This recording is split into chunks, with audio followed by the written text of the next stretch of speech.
بسم الله الصلاة والسلام على رسول الله وعلى آله وصحبه أجمعين أما بعد. Now let's start our dars. I did a long muraja here because it was really important, and this is, you can say, the core of the book. Okay. Now the Shaykh mentioned after that at-Dhabh. That dhabh should be for Allah subhanahu wa ta'ala. Allah subhanahu wa ta'ala says in the Quran, قُلْ إِنَّ صَلَاتِي وَنُسُكِي وَمَحْيَايَ وَمَمَاتِي لِلَّهِ رَبِّ الْعَالَمِينَ لَا شَرِيكَ لَهُ. This is Ibrahim alayhi salam's statement. Then he said, verily my prayer, my sacrifice, my living and my dying are for Allah, Lord of the world. He has no partner. He has no partner. So this is the dalil that dhabh is for Allah subhanahu wa ta'ala. Even for dhabh. So firstly, what is dhabh? Dhabh is making the blood to come out, or expelling blood by cutting the neck, the arteries of the neck, in a specific way, which is described in the Sunnah.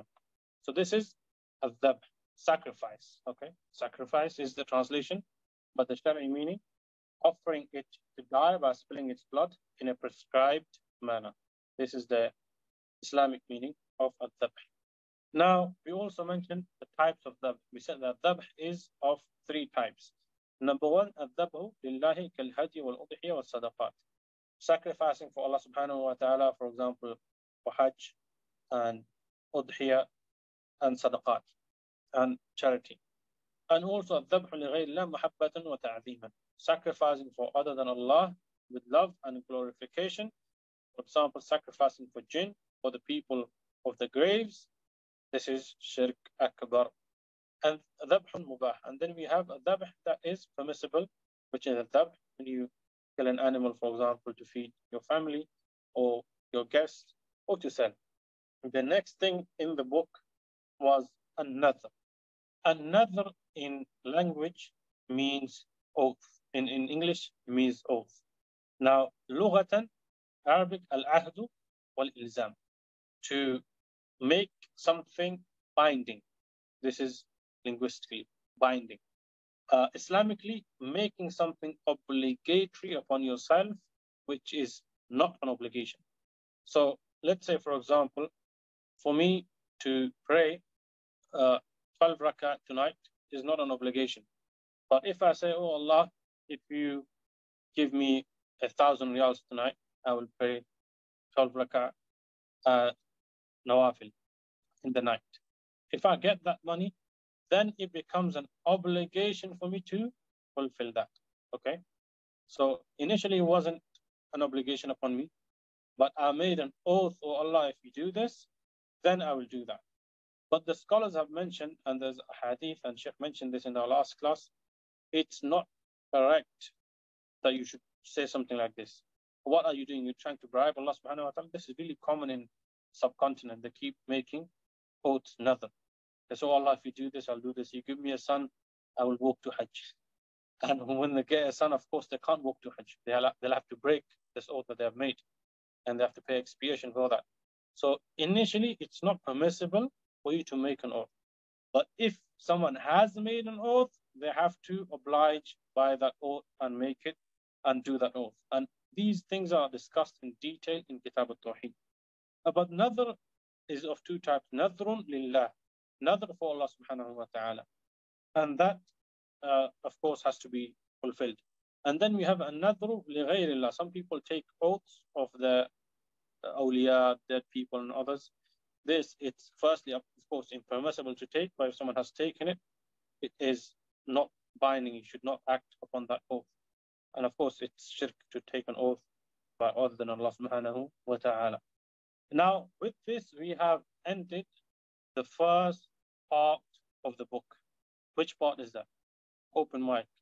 Which part of the book have we ended? This is third part of the book. We are in the third? No, we're in the fourth part of the book. Fourth, we're in the fourth part of the book, Usool but we have ended something. What did we end? The first principle. Jazakallah khair. The first principle is finished. So out of five parts of the book, we're on the fourth part, which are three fundamental principles. And on that now, this and another, we have finished the first principle. The next principle, the Shaykh will start explaining what is Islam. Okay. So first, what was the first principle? Man Usool Rabbuk. al-Thalatha. Man Rabbuk. Who is your Lord? So we finish that. What's the next question? Man Nabi. What is your religion? And the Shaykh will start explaining that. I'll just take this page and then we'll finish it. So the second fundamental principle. So الأصل الثاني معرفة دين الإسلام بالأدلة. The second principle is to know Islam with its proofs and evidences. What is Islam? He says هو الاستسلام لله بالتوحيد والانقياد له بالطاعة والبراءة من الشرك وأهله. Islam is three things: submitting to Allah subhanahu wa ta'ala with tawheed, والانقياد له بالطاعة, and surrendering yourself with full obedience, and freeing yourself from shirk and its people. We have istislam and we have inqiyad. Look, English is really weak. It says submitting and surrendering. If I ask what's the difference between submitting and surrendering, I don't think anyone can answer it. But istislam and inqiyad, what's the difference between these two? Istislamu lillahi bit-tawheed. Remember this. Istislamu lillahi bit-tawheed means with your heart. Submission is from your heart. Okay? وَالْإِنْقِيَادُ لَهُ بِالطَّاعَةِ, and surrendering with your limbs. This is your actions. So you submit to Islam with your heart and with your actions. And bara'at min ash-shirk wa ahli is clear. And then the Shaykh mentions وَهُوَ ثَلَاثُ مَرَاتِبُ الْإِسْلَامُ وَالْإِيمَانُ وَالْإِحْسَانُ وَكُلُّ مَرْتَبَةٍ لَهَا أَرْكَانٌ.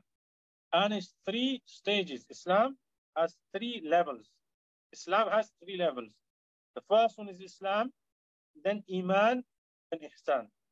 And Islam has, and each one has its pillars. And Islam has 5 pillars.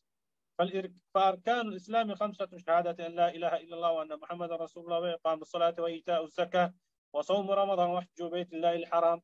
These are the 5 pillars of Islam. We will stop here, inshallah. Next class, we will explain in detail the Shahada and the 5 pillars of Islam, and then we move to Iman and Ihsan. And then after that, we move to the last principle. And then after that, we'll end the book with Allah Ta'ala. Any questions on the subject only, please, because I have to be somewhere. I'll only answer 2 questions. Hamza al-Masri, tafaddal. Yeah, it's pretty general, because when someone commits Shirk al-Akbar, he's out of Islam, and Yep. then he makes Tawbah. Mhm. Will he be forgiven? If he makes, of course, 100%. If he makes Tawbah before, sincerely makes Tawbah before dying, his Tawbah will be accepted by Allah subhanahu wa ta'ala. All of the Sahaba before Islam, they were not Muslims. Yeah, but when he is a Muslim, for example, when someone is a Muslim and then he falls into, out of Islam, and he comes back to Islam. Of course, he will be forgiven, yes. There were even some of the Sahaba who became Muslims, left and became Muslims afterwards. And then the whole debate started with the Muhaddithin. Who is a Sahabi? A Sahabi is someone, let's see who knows. Who is a Sahabi? We follow the Sahaba. Come on, brothers. We follow the Sahaba. Who is a Sahabi? Abdullah Zahir. People who saw, sorry. Anyone who met the Messenger sallallahu alaihi wasallam. Anyone who met the Messenger, A'udhu Billah. Or saw the Prophet. Abu Jahl, Sahabi? Can I share? Upon Iman. Can I share? Yes, Abdullah Zahir. While in a state of belief. While in a state of belief. Something else. Can I share? Yes, Mateen Ahmed. Yeah, the person who met the Prophet Muhammad sallallahu alaihi wasallam in the state of Iman and died in the state of Iman. What do you mean by met? Met means he saw the Prophet Muhammad sallallahu alaihi wasallam. What about Abdullah ibn Maktoum? He was blind. He couldn't see Rasulullah sallallahu alaihi wasallam. That means he was with him. He was with him, like, he got some help to be with him. You give the better definition. Some people say someone who saw the Prophet. Abdullah ibn Maktoum was blind. He couldn't see the Prophet. But his story is Abasa wa Tawalla and Ja'ul A'ma. That's the story of Abdullah ibn Maktoum. Okay. So he was blind. He was a well-known Sahabi. And there were other Sahaba who were blind. So seeing is not the condition. We say companionship. Someone who met Rasulullah sallallahu alaihi wasallam. Someone, number one, who met Rasulullah sallallahu alaihi wasallam while believing in him. Number one, again, brothers, write this down right now in the text. Number one condition of Sahabi who saw Rasulullah sallallahu alaihi wasallam. Met Rasulullah sallallahu alaihi wasallam. Number 2 is as a believer. Number 3, he died as a Muslim. Okay, this is a definition of a Sahabi. You are Ahl Sunnah wal Jama'ah. All of you are Ahl Sunnah wal Jama'ah, following the way of the Salaf and the Sahaba. Someone said, who's a Sahabi? Straight away. Who met? Again, why are we not saying see? Because someone could be blind and met him as a believer and died as a Muslim. Now, the question arises, what if someone met Rasulullah sallallahu alaihi wasallam and he was a mu'min, and then he left Islam, when Rasulullah passed away, he became a Muslim. So he met Rasulullah sallallahu alaihi wasallam while he was a believer, and he left Islam. Rasulullah sallallahu alaihi wasallam passed away, and then he became a Muslim. That's a discussion between the scholars if he's a Sahabi or not. I'll leave you all to research this issue, inshallah. Send me in private, whoever finds, not copy and paste, whoever gets me the best research, I'll post it on the group. Don't make it 5-10 pages, give me 2 paragraphs or a paragraph. If a person who left Islam and then became Muslim, is he Muslim or not? بارك الله فيكم أقول قولي هذا واستغفر الله لي ولكم فاستغفروه إنه هو الغفور الرحيم. السلام عليكم ورحمة الله وبركاته.